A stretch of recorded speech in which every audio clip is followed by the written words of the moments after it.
Last session we have come across with the microwave signal and advantage and disadvantage, as well as the application of microwave devices. Similarly, the electromagnetic spectra, frequency spectra, as well as uh, wavelength, frequency spectra as well as wavelength spectra we have come across, and we have seen the importance of wavelength in communication. See the major disadvantage what we have got from microwave signal. Yes, can anybody reply? What is the major advantage of microwave signal?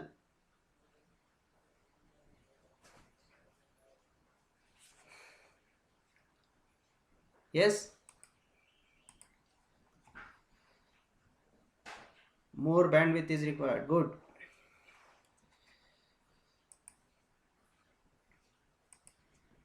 Similarly, if we come to the disadvantage, what are the disadvantage? You speak loudly. Unmute your speaker and reply me. Circuit ಎಲ್ಲ ಇನ್ನೂ complex ಆಗಿರುತ್ತೆ sir.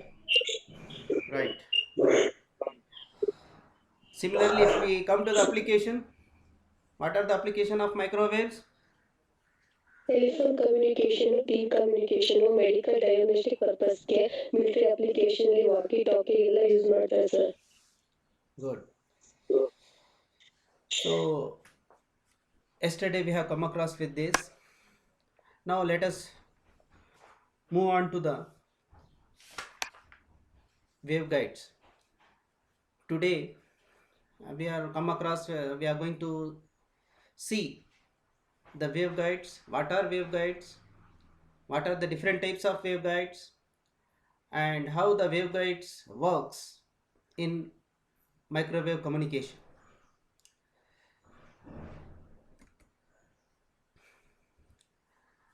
First of all, let us see what are the waveguides.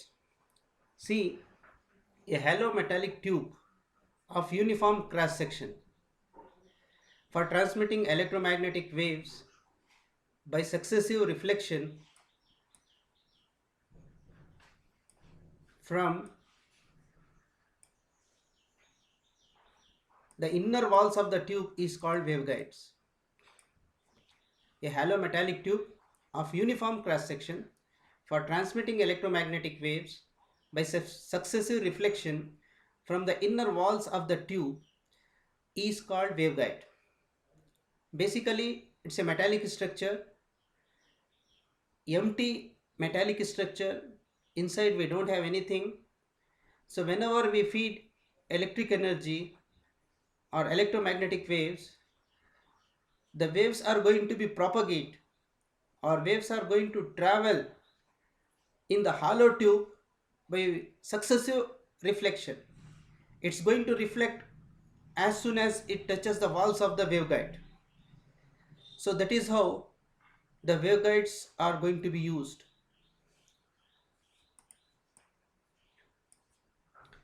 Microwave propagates through microwave circuits, components, as well as devices, which acts as a part of microwave transmission line, broadly called as waveguides. See, we have microwaves. One side we have to generate them, needs to transmit them. For generation, we have the generators, we have the oscillators. So as soon as microwaves are generated from the microwave circuits, so we need it to transmit from generation point to the utilization point. So in this in midway, we are going to use the waveguides. A waveguides is generally preferred in microwave communication. A waveguide is a special form of transmission line which is a hollow metal tube. Unlike the other transmission line, waveguide has no center conductor. If you we have already come across with the transmission lines. In transmission lines, we have the earthening. In transmission line, we have one line which carries the energy, another which completes the circuit. So unlike that, here in waveguides, we don't have any such arrangements. It is just a hollow tube, and in the tube, the energy is going to be propagated by successive reflections. I hope you got this. Now, let us see the structure of waveguides.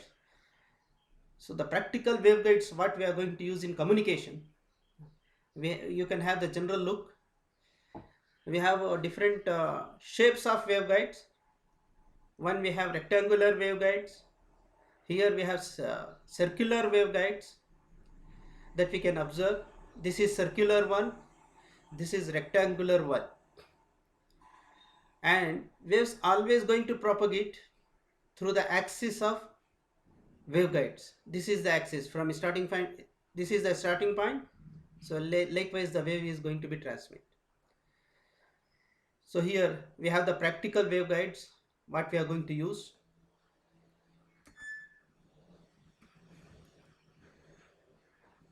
So in this figure, if you just see the right side figure, you can see the waves which are going to be transmitted.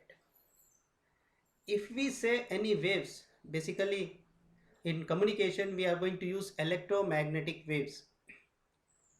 The waves carries both electric field as well as magnetic field. So combinedly they are going to transmit it over the media. Now in waveguides, we have both electric field as well as magnetic field. So here in this figure, the electromagnetic waves which carries both electric field as well as magnetic field are represented using blue line as well as red line waves. Electric field is represented in blue lines and magnetic field is represented in red lines. Is the figure is clear? Yes? Figure ಕಾಣಿಸ್ತಾ ಇದೆಯಾ? Okay. Now if you just observe the figure, see, I told you the wave propagation, the direction of wave propagation is given by this arrow. The wave is propagated from this point, followed by, like this way it's going to propagate. So while wave is going to propagate, the magnetic and electric field, if you keenly observe, so here let us see that blue lines are perpendicular to the axis, which you can observe. Blue line is perpendicular, that is 90 degree to the axis of the waveguide. Or in another way, what we can say, we have this direction of propagation. From this starting point, it's going to be followed like this. So if you just observe the blue wave, blue lines, which is the electric field, which is always perpendicular or 90 degree to the direction of wave propagation. And we have the magnetic waves, and these waves, they are, the magnetic field is parallel to the axis of the waveguide, or we can say it is parallel to the wave propagation. So likewise, this electric and magnetic field exist or propagate in the waveguides. Of course it is invisible, but for our understanding, the figure is clearly shown how the waves are going to be propagate and how the magnetic and electric field is going to propagate. So here one thing we are come across, transfer electric mode as well as transverse magnetic mode. What is the meaning of transverse? This we need to understand. Whenever we say transverse, That means that the field, whatever field we are discussing, in TE mode, transverse electric mode, the electric field is perpendicular to the direction of propagation or perpendicular to the waveguide axis. Whenever electric field is perpendicular to the waveguide axis or direction of wave propagation, then we used to classify that mode is called TE mode, transverse electric mode. In transverse electric mode, magnetic field is parallel to the axis, whereas electric field is transverse or perpendicular to the direction of wave propagation. Understand? Now let's come to the TM mode. In TM mode, it is transverse magnetic mode. In transverse magnetic mode, the magnetic field is right angle or perpendicular to the direction of wave propagation, which is which we can see in this figure. See, red line shows the magnetic field, and this field is perpendicular or transverse to the direction of wave propagation. In this case, you find electric field is parallel to the axis of waveguide, or electric field is parallel to the direction of wave propagation. So we can employ or we can use the waveguides, we can operate the waveguides in TE mode as well as TM mode. Clear?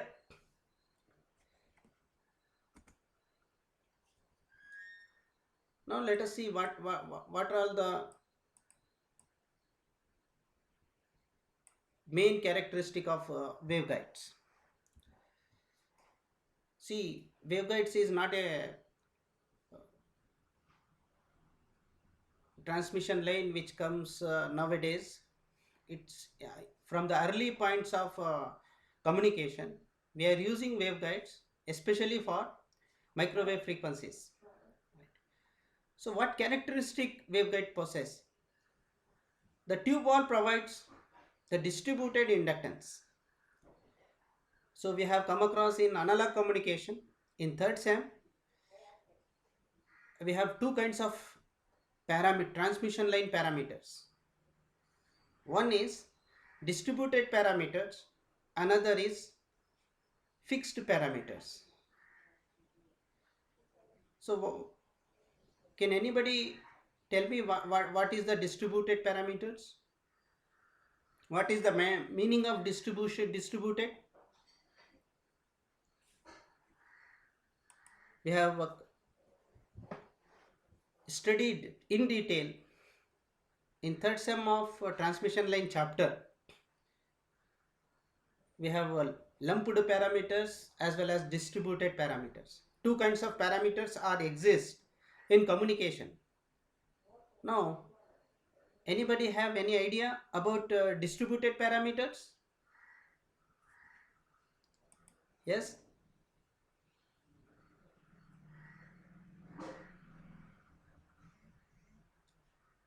Any idea?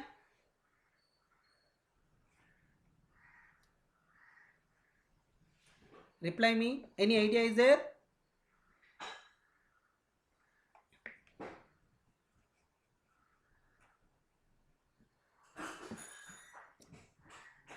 Tell me.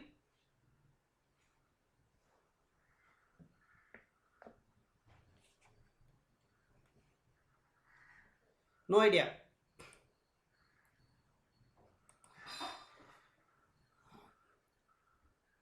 Distributed and lumped parameters, you have to keep in mind always. We have two kinds of parameter in transmission line. First parameter we call it as lumped parameters. So first let us see what are the parameters which are present in transmission line. As we have already known, we have the primary constant as well as secondary constants. Likewise, We have four kinds of parameters. We are classified four kinds of parameters in transmission line. One is resistance. We call them as a loop resistance. Similarly, shunt loop conductance, shunt capacitance, loop inductance. We have resistor, we have inductor, we have capacitor, and we have conductance. So these four parameters we categorize under primary constant of any transmission lines. Now let us come to the lumped as well as distributed parameters. Lumped means the parameter, the value of any parameter, maybe resistor, maybe inductor, maybe capacitor, shunt capacitor, as well as conductance. These, the value of these parameters, if it is fixed, it doesn't change for particular cable, then for particular circuits, then we call them as lumped parameters. We have already come across in our labs and all. We are going to use fixed resistor, we are going to use fixed capacitor of certain value, we are going to use fixed inductor of certain value. So the value of those fixed parameters never change. If you are taking 1 kilo ohm resistor, it remains 1k. If you are taking 1 millihenry of inductor, it remains 1 millihenry. After connection, while working, and even after closing the circuit, it remains, the value of that inductor remains the same. It never changes. So it is fixed. Similarly, we have another kind of parameters which are distributed. Means the value of this resistor, capacitor, inductor, conductance, they are uniformly distributed in the whole transmission line. If you are taking transmission line as 1 kilometer, for example, if you have transmission line of 1 kilometer wide, then if the resistance is distributed from the starting point to the ending point.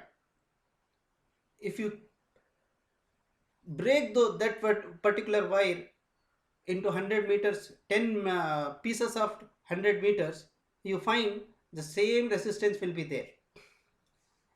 So the complete wire, the resistance values are going to be distributed and which are constant, which never change.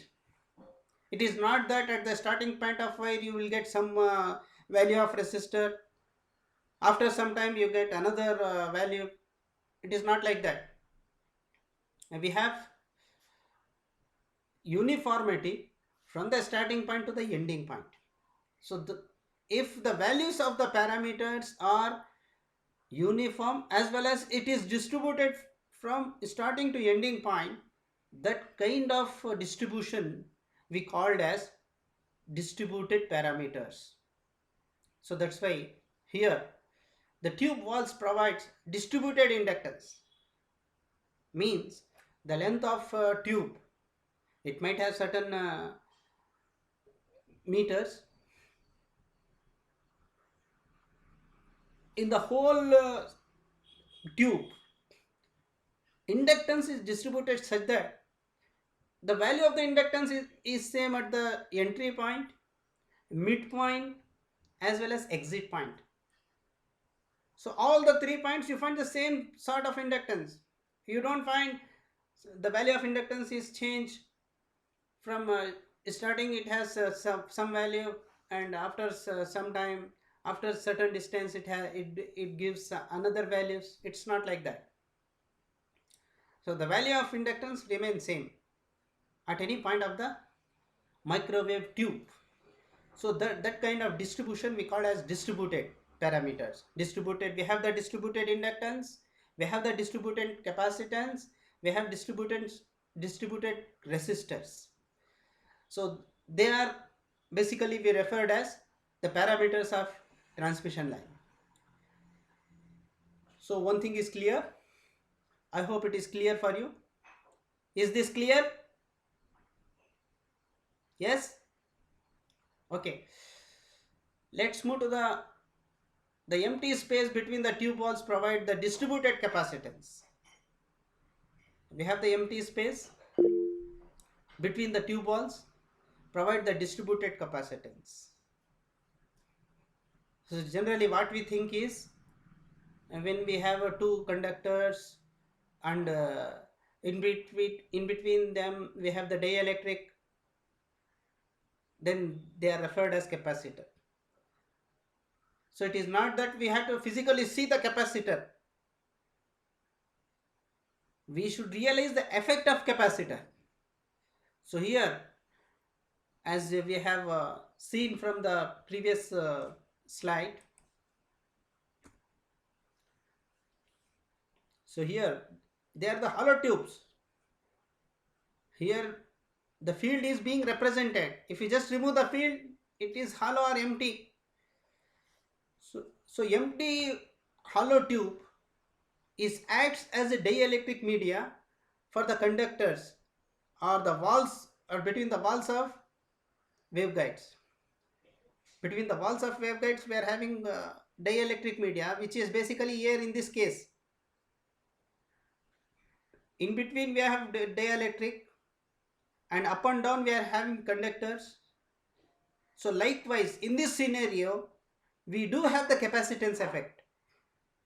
So the capacitance effect gives the function of capacitor. So that's why the empty space between the tube walls provide the distributed capacitance. And another main characteristic of waveguide is they are bulky, heavy and expensive. It is not they are light weighted. They have a significant weight and expensive also. It is not that like other transmission line we have very less cost of transmission line, but waveguides which comes under quarter meter, half meter, like that, and even less than that. In terms of centimeter we are going to get the waveguides. That you need to know. For general transmission line we have seen the length of wire is very wide or very large, but microwave waveguides are basically in terms of centimeters, 20 centimeters, 40 centimeters, 30 centimeters. It is there in terms of centimeter, which we have to realize. Now let us see the advantage of waveguide. First and foremost is waveguides are very easy to manufacture. Second, they can handle very large power. So this is very much important in terms of kilowatts. One thing in previous class I told you, as the frequency of any signal increases, then the power of that signal gets increased.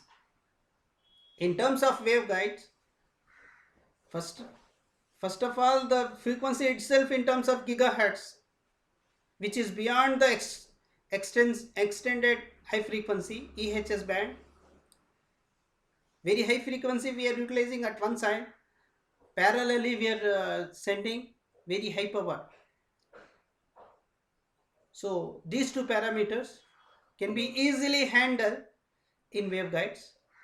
So that's why it can carry in terms of kilowatts, right? Third is power loss is very negligible in waveguides. In other transmission line we have the power loss, but here it's very negligible because the waves are guarded by a media. So that we need to observe it. Waves cannot go outside the waveguide. So it has to travel through a particular media. It cannot go out. So the loss is very less. The microwave energy when travels through the waveguides experience low losses than the coaxial cable.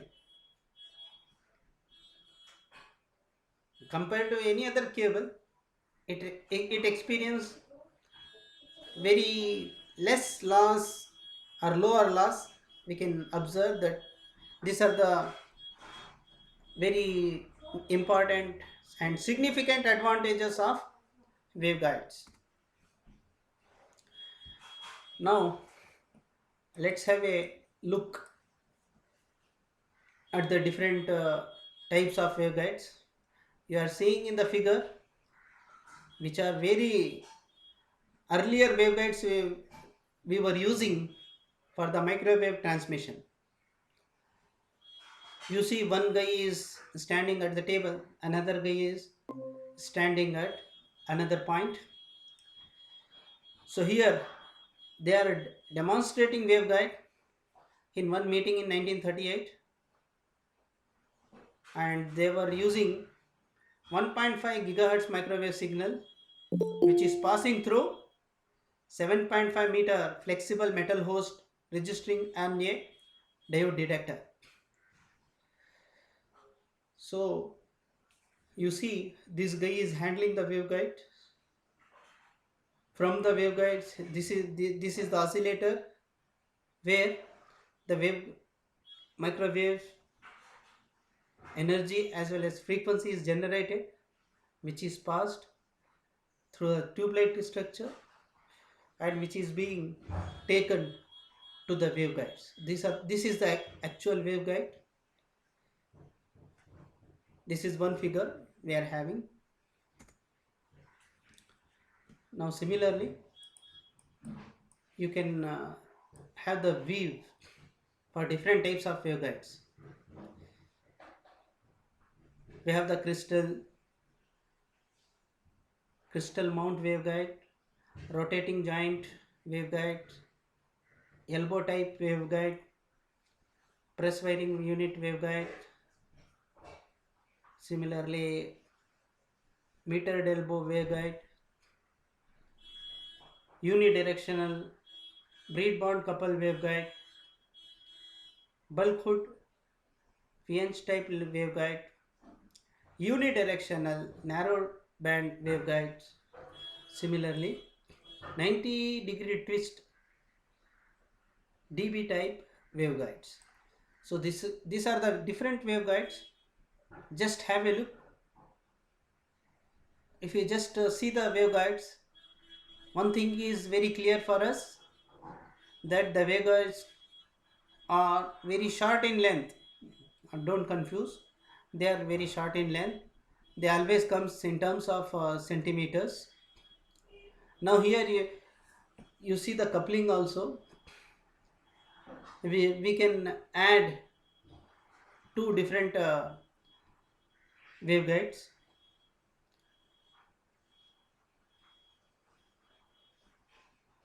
So generally we don't find in our labs these waveguides because we are not interacting with those experiments.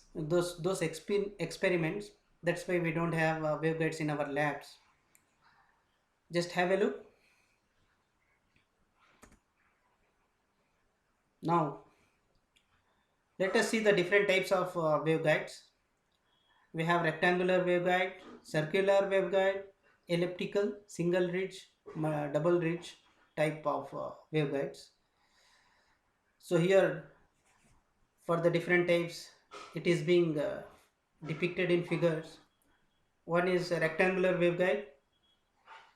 This is the circular type, single ridge, and this is double ridge, and this is elliptical shape of waveguides.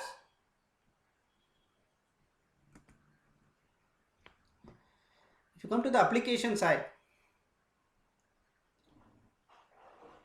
in a microwave oven, microwave waveguide transfers power from magnetron, where the waves are formed, to the cooking chamber. See, magnetron we are going to discuss in next sessions. Magnetron is basically a oscillator which generate the microwave frequency. So oven, what we found in bakery and all. Waveguide is responsible or used for from for transmitting the microwave energy from generation point to utilization point.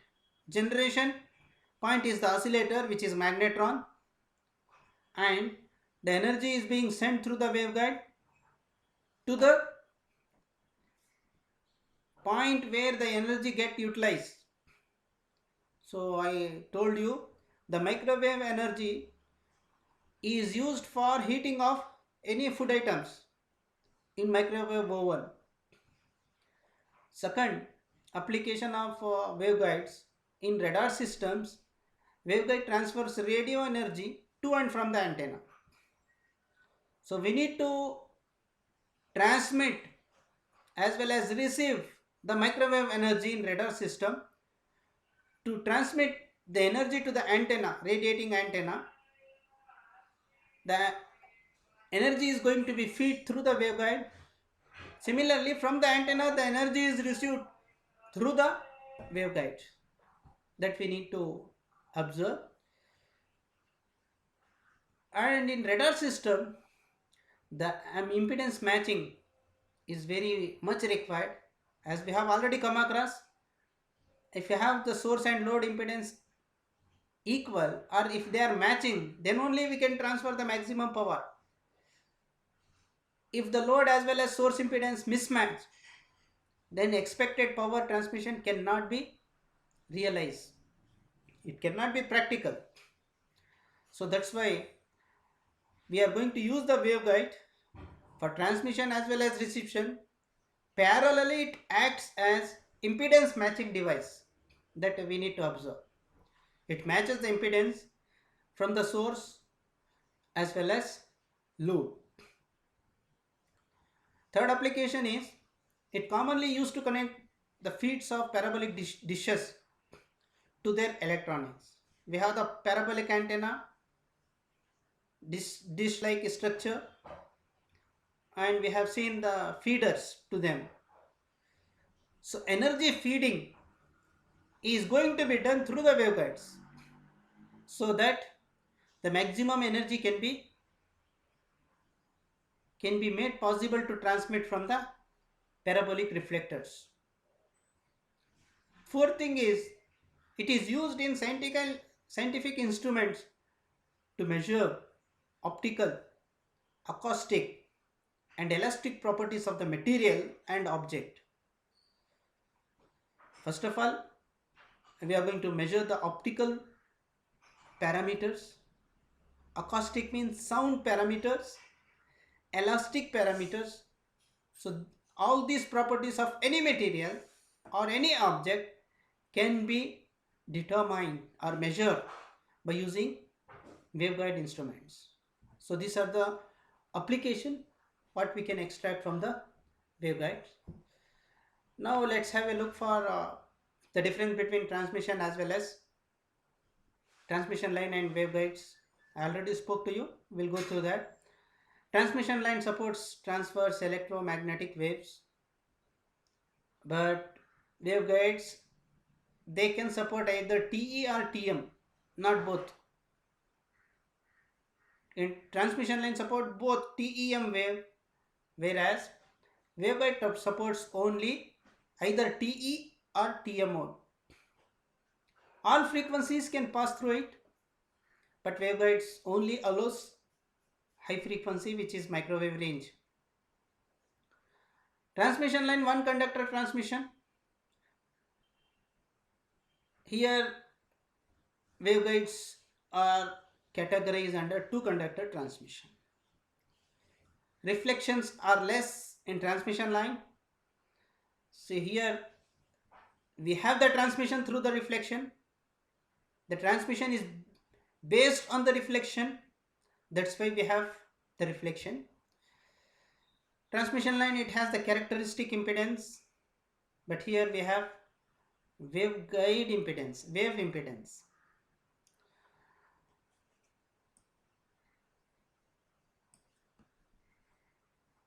Propagation of waves is according to the circuit theory. But in waveguides, the propagation of waves is according to field theory. Field theory, we are going to study the electric field as well as magnetic field, and the different properties of these two fields, how they are going to interact, how they are going to be transmitted, how they are going to be polarized. So we have the different field theory factors. In transmission line, it has a return conductor to the earth.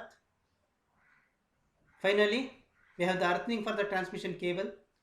But here, return conductor is not required, as the body of the waveguide itself acts as a earthing. Bandwidth is not limited in transmission line. We have very wide bandwidth.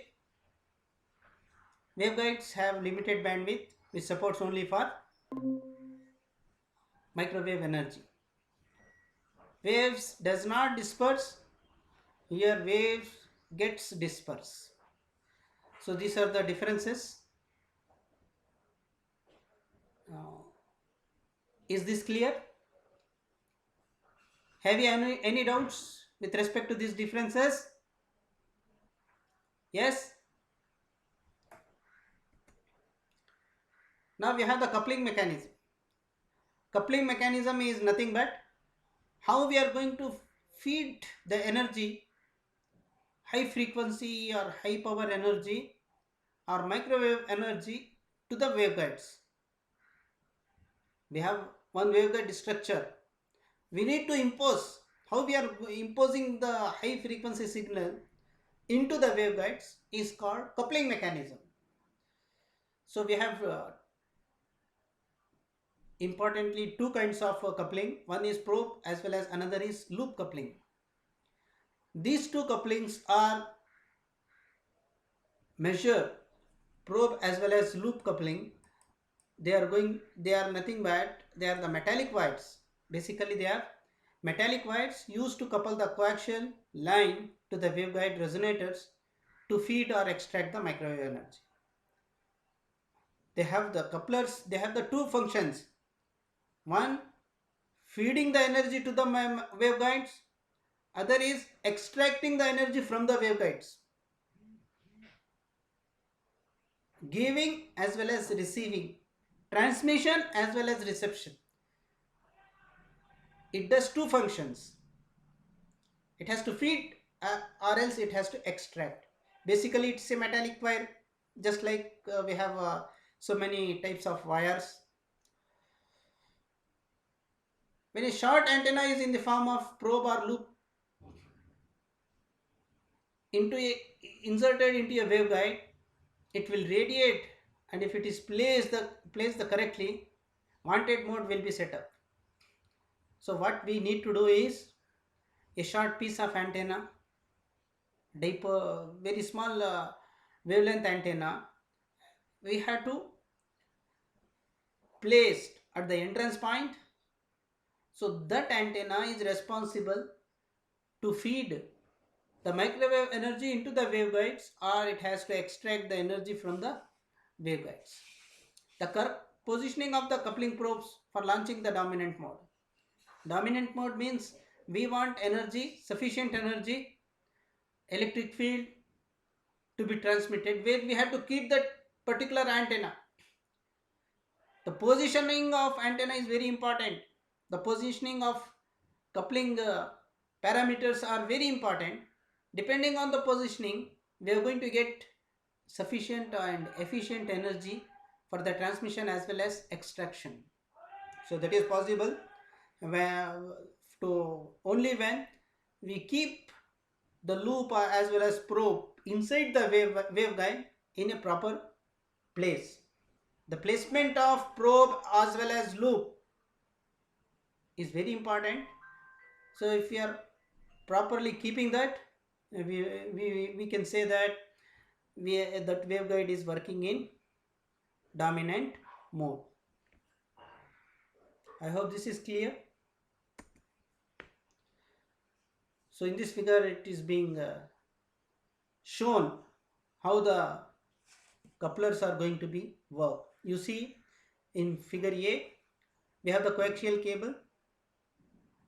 So other end of the coaxial cable, here we are feeding the high frequency energy. This is the waveguide structure. So here we have the loop. Loop is nothing but a circular structure of the cable. We have the coaxial structure, we have seen the coaxial cable and all. At the terminating point and or we can say end point, we have the circular structure. This structure is responsible to feed high frequency energy into the waveguides. Similarly, it extracts the high frequency microwave frequency from the waveguide to the other point. Here we have the loop coupling, the same structure being shown. This is H lines, represented magnetic field lines, and see here small elliptical shapes are there. These shapes at the four points, they are representing that these positions are responsible to give or to make the waveguide to work in dominant mode. That means if you place the loop in these particular positions, here, here, here and this side, you find sufficient energy, or you can extract good amount of microwave signal from the waveguides. So here you find this is the magnetic lines of forces. This is rectangular waveguides. So overall we are having how the magnetic as well as electric fields are going to be exist, are going to propagate in the waveguides. These are the feeders.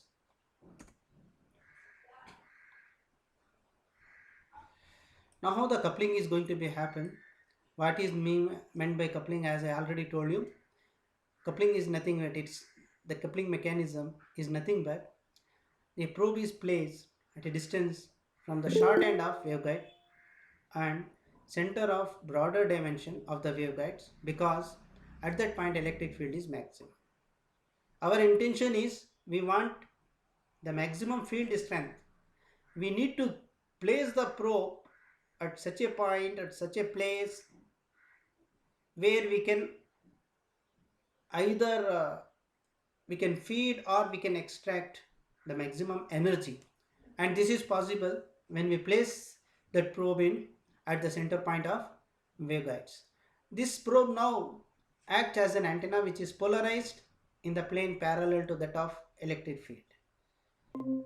So polarization of antenna is such that the electric field must be parallel to the plane of waveguides. The second important point with respect to coupling is coupling loop placed at the center of shorted end plate of the waveguide can also be used to launch mode. That is, coupling is achieved by means of loop antenna located in a plane perpendicular to the electric field and loops to the magnetic field, but in each case both are set up because electric and magnetic fields are separable. So this is another important point we need to remember with respect to the coupling. Now is this clear? I want your reply. Is this clear?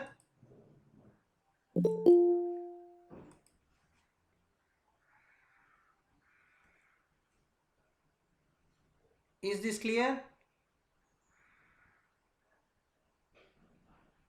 I am not listening. Say loudly. Sir ಇನ್ನೊಂದ್ಸಲ reply ಮಾಡಿ. ಕೇಳಿಸ್ಕೊತಾ ಇದೆಯಾ? ಕೇಳಿಸ್ತಾ ಇದೆಯಾ? Yes sir. Okay, right. Now we have seen this. Let's go to the in today's topic. We have come across with, I just give the brief, thereafter we go for multiple choice questions.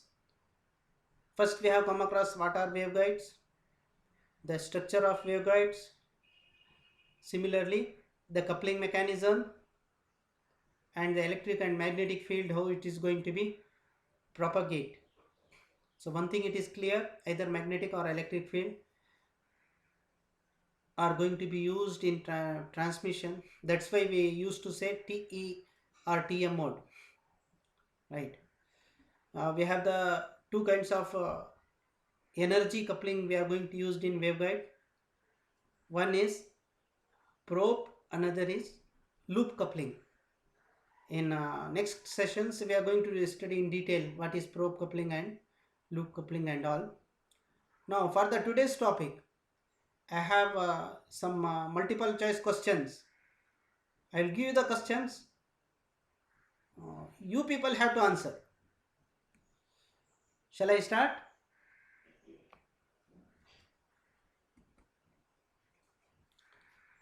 First question is, which of the following are different types of waveguides? Yes, anybody? Rectangular waveguide, circular waveguide. Sir, option D is the answer. Let us see. Right. Good. Let's go to the second question. Which of the following not supported by the waveguides? Yes, anybody?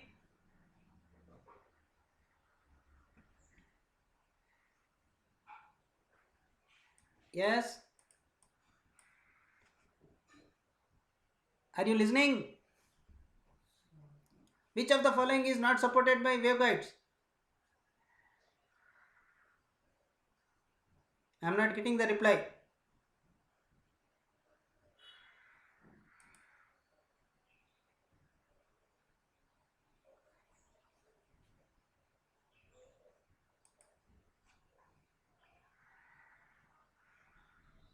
Let's move there. TM mode is not supported in waveguides. Third question. The mode can provide low loss and high efficiency as long as the interior of waveguide is kept. Mode which can provide low loss, high efficiency as long as interior of waveguide is kept. First one, clean and dry, clean and wet, dirty and dry. Which one? Yes? Yes, come on.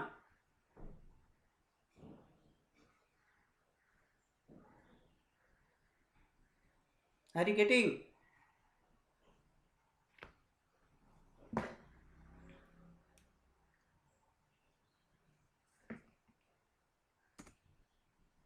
Clean and dry. So the waveguide must be clean and dry. Fourth question is, power loss in waveguide is first option low, high, negligible, none of the above. Anybody? S. It is negligible. Fifth question, propagation of waves is according to which theory in waveguides? Circuit theory, field theory, both circuit and field theory, or none of the above? Yes? Let us see the answer. It is field theory. Circuit theory is basically used in transmission line, whereas waveguide implies field theory. Sixth question, as the diameter of probe increases, the bandwidth is whether it increase, decrease, remain same, none of the above. It increases. So those are the questions. I hope the things are clear. If you have any kind of doubts, you can initiate doubts. I am here to clear. Any doubts?